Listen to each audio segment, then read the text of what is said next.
I'd like to tell you a story about a woman named Teresa. Teresa was born in Uganda in 1955, and she was one of 7 sisters and 6 brothers. At the time Teresa was a teenager, Uganda military leader Idi Amin had taken over the government.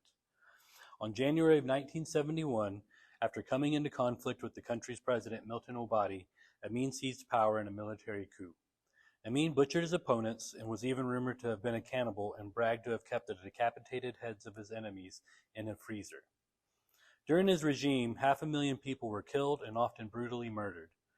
Initially, it was just the tribes that were labeled unloyal to him, but then it was over 300,000 Christians and with many others that were also killed.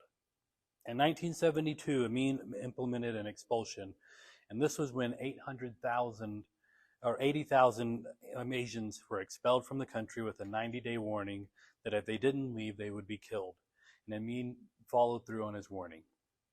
Teresa saw families and many of her friends murdered. She realized that there was nothing she could do if she stayed, and that the only means of hope or survival would be to escape.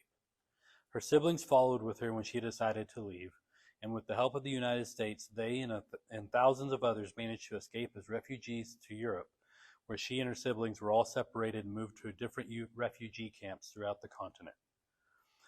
During that time, the only way for the 13 family members to connect was by writing letters to each other. Throughout her time as a refugee in Europe, Teresa was moved from country to country, and to survive, her connection to others was vital.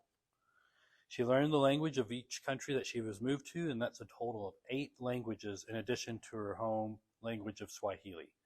In her journeys, she learned Spanish, Portuguese, French, German, Italian, and finally English. It wasn't long before Teresa decided she wanted to become a nun, and she received help from the Catholic Church to come to America. This was in the mid-1970s, and her siblings soon moved to be with her in Englewood, New Jersey. It was in the Englewood that the 8 of the 13 siblings were all located, and they all lived in one 3-bedroom home. In the U.S., Teresa worked full-time at St. Mary's Elementary School in East Rutherford, New Jersey, as a secretary to the principal. He was the one who encouraged her to finish her high school education while she supported her siblings. While working full-time, she accomplished 4 years of American high school education in 1 year. Afterwards, she became a translator at the United Nations, and that trip for her was to take a bus, and then the subway, and then a cab or walk to the building, and then the same way back home.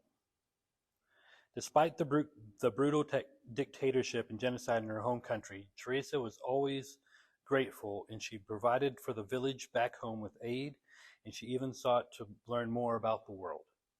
She never forgot that she had found hope and opportunity through her connections, through others, and through the church.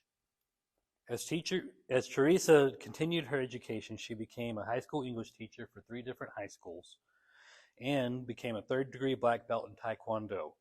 She used that experience and what she had learned to teach at-risk students, and even became an African female entrepreneur before she finished her master's at West Texas State University.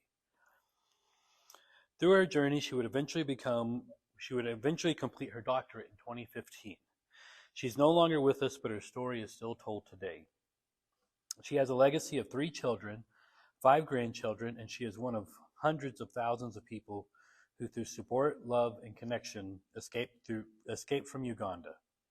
Her life was saved, and she was a person from whom the domino effect of leadership and connection she used to greatly impact the life of others.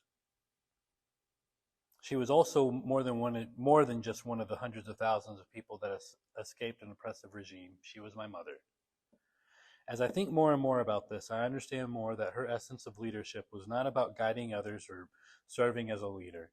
It was more about connecting to other people in ways that let them be who they needed to be in their own world. She never told people you should do this, and it was always, what would you do if the situation turned out differently than what you thought? Instead of giving people the answers, she would have them search for the answer within themselves. And for me, this talk for me also showed me how to find my own answers. Her story also ties in with the quote that she had me and my two brothers memorize when we were young. This quote came up earlier in Dr. Drumheller's communication leadership course this semester, and I hate that I almost forgot about it. And I'm thankful for this course because it has these little reminders that it gave to me about my own mother. And the saying that we were required to memorize goes, "A leader is best when people barely know he exists. Not so good when people obey and acclaim him, worse when they despise him. But of a good leader who talks little, at the end of the day, when the work is done, the people will say, we did it ourselves." Lao Tzu said this in 565 BC.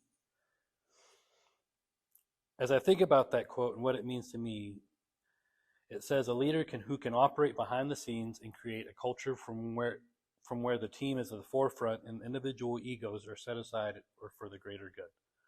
Since Mom was quieter and more understanding as a leader, she was able to lead without drawing attention to herself. And which, when I reflect on that even more, drawing attention to yourself with a dictator in power was something nobody should have done. And that's probably why the way she was. Leadership and connections are closely intertwined, as a leader's ability to build and maintain strong leaderships can be a key factor in success. Effective leaders know how to connect with their team members, stakeholders, and partners in a way that builds trust, fosters collaboration, and inspires action. They can do all these things without drawing attention to themselves drawing attention away from the others of their followers. Leaders also understand the importance of networking and building connections through immediate sphere of influence, whether it be industry peers or community leaders. By cultivating a wide network of connections, a leader can gain valuable insights, support, and resources that can help them achieve their goals and drive positive change in the organization of their community. So when I'm asked what I believe about leadership, I think about my mother, Teresa, who took advantage of her own connections with others and how it taught her the power of partnerships, sharing experiences, ideas, resources, all to achieve a common goal. As a result, she had developed a greater understanding of the importance of social support and the sense of belonging that comes with it. It's those little changes made by people in leadership that can add up to big changes in the lives of others.